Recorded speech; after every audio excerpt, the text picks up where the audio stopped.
Lumba-lumba hovercraft TNI AL, wahana amfibi pendukung patroli, dan pengangkut personil. Dari aspek struktur, dimensi dan pilot, hovercraft Kartika TNI AD hingga kini belum ada tandingannya di Indonesia.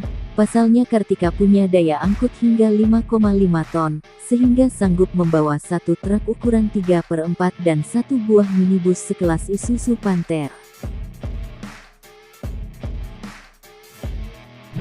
Tapi untuk urusan utilitas, hovercraft lumba-lumba TNI AL yang punya dimensi dan bobot lebih ringan, tampak unggul karena sudah beroperasi penuh. Di lingkup TNI AL, hovercraft menjadi elemen kekuatan Satfip, satuan kapal amfibi. Dengan kemampuan beroperasi di dua alam, daratan dan perairan, wahana ini dianggap sebagai alat transportasi yang ideal untuk tugas patroli, pengiriman logistik, dan angkutan pasukan ke wilayah pesisir sampai lepas pantai. Terlebih bila menyangkut kondisi wilayah yang rawan ranjau, maka hovercraft lah solusinya.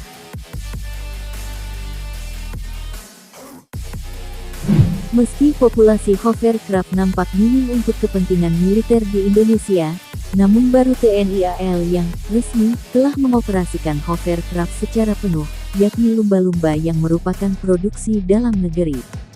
Lumba-lumba dirancang untuk dapat membawa 20 pasukan bersenjata lengkap. Dengan bekal mesin diesel Deutz 466 HP, hovercraft ini sanggup melaju hingga kecepatan maksimum 33 knots dan kecepatan jelajah 28 knots. Dari aspek kecepatan, lumba-lumba sudah mampu menandingi kecepatan laju armada KCR, kapal cepat rudal, dan kapal-kapal Satrol, satuan kapal patroli TNI AL. Lumba-lumba yang kerap dilibatkan dalam beragam operasi, mampu beroperasi selama 10 jam. Berbekal kapasitas bahan bakar 700 liter, hovercraft lumba-lumba punya jarak jangkau sampai 450 km. Selain mampu mengangkut 20 personel, kabin lumba-lumba juga bisa disulap untuk keperluan angkut logistik, yakni sampai kapasitas 2 ton barang.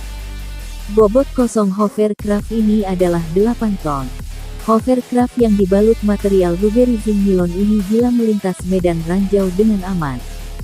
Selain aman dari ranjau, sifat dari material dan komponennya mampu mereduksi efek deteksi sonar. Secara keseluruhan, lumba-lumba punya dimensi 13 x 5,9 x 3,2 meter. Untuk dimensi kabinnya 5,6 x 2,8 meter. Dari segi mobilitas, lumba-lumba kini dipersiapkan untuk standby di ruang kargo LPD Landing Platform Dock, Satfip Komando Armada Timur, salah satunya di Kri Dr. Suharto 990D per jam Kri Tanjung Dalpele 972, jenis LPD yang kini perannya difokuskan sebagai kapal BRS, bantu rumah sakit. Dalam suatu kesempatan defile, hovercraft ini juga pernah tampil dibawa dengan truk trailer. Sebagian bahan baku pembuatan hovercraft ini masih diimpor seperti daun baling-baling dan mesin. Walaupun masih impor, namun sebagian suku cadangnya banyak terdapat pada mesin truk yang beredar di Indonesia, sehingga memudahkan teknisi untuk merawat dan memperbaikinya. Untuk material serat fiber pada badan hovercraft, menggunakan karet nilon untuk skirt bantalan adalah produk dalam negeri. Perlengkapan tambahan pada hovercraft ini berupa satu unit alat komunikasi radar antena high frequency, alat pemandu lokasi berteknologi GPS Global Positioning System. Hovercraft ini telah dilibatkan dalam latihan gabungan Latgab TNI di Sangatta, Kalimantan Timur. Sebelumnya lumba-lumba juga ikut digunakan untuk pengamanan ajang ASEAN Regional Forum Disaster Relief Exercise ARF Direx di Manado, Sulawesi Utara.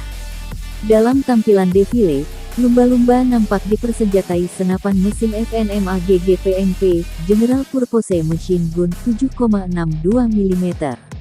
Ide penggarapan hovercraft ini bermula dari proposal dua mahasiswa program doktoral di Den Haag, Belanda, bekerja sama dengan perwira TNI AL kepada pemerintah guna mendukung pembuatan kendaraan angkut amfibi berjenis hovercraft untuk kepentingan militer. Proposal yang diprakarsai oleh tim yang terbentuk tahun 1995 ini antara lain, Dr. Ir Leonardus Gunawan, Dr. Ir Suryanto Cahyono, dan Laksamana Puren, Dr. Dwi Nugroho, kemudian mengajukan proposal juga ke pihak swasta, tapi sayangnya tidak berlanjut. Pertengahan tahun 1996 di Kedutaan Indonesia di Belanda, KSAL waktu itu Laksamana Arif Kusaryadi bersama Dwi Nugroho membicarakan pembuatan hovercraft untuk keperluan militer dan didukung oleh KSAL. Berdasarkan dukungan tersebut, tim kecil ini mencari dana pinjaman lunak dari pemerintah Belanda. Pada tahun 2004 mereka pun bertemu dengan beberapa orang untuk mewujudkan mimpi membangun industri hovercraft di Indonesia. Tujuan utama untuk kepentingan Angkatan Laut dalam menjaga dan mempertahankan kedaulatan negara, tetapi bisa juga untuk kepentingan sipil seperti penyelamatan korban kecelakaan pesawat terbang yang berada radius 5 mil dari daerah pantai, keperluan SAR, dan sarana transportasi antar pulau yang tidak mempunyai pelabuhan laut. Setelah pertemuan tersebut, lalu didirikan perusahaan yang bernama PT Hoverindo, yang mampu menyelesaikan 5 unit pesanan TNI AL. Pada Desember tahun 2005, 4 unit berhasil dikirim dan menyusul kemudian 1 unit pada tahun 2006. Bersama Dislik Bangal, Dinas Penelitian dan Pengembangan Angkatan Laut ditingkatkan untuk mencari terobosan-terobosan baru dalam pengembangan teknologi hovercraft di Indonesia. Pada tahun 2006 PT Hoverindo karena sesuatu hal tidak bisa melanjutkan produksinya untuk program hovercraft nasional, maka dilanjutkan dengan PT Sumber Daya Patriatama SDP. Apabila dilihat dari sisi teknologi, hovercraft produk anak bangsa ini tidak kalah dengan produk luar negeri, sedangkan dari sisi ekonominya, hovercraft ini lebih murah sampai 60% dari produk sejenis.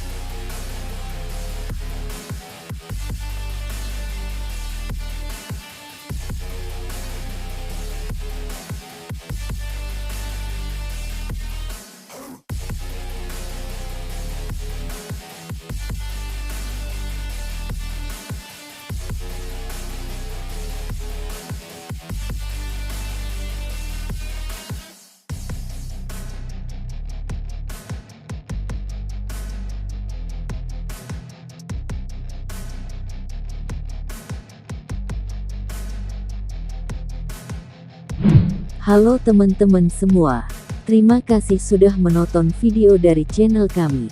Dan jangan lupa like, subscribe, dan aktifkan lonceng notifikasinya.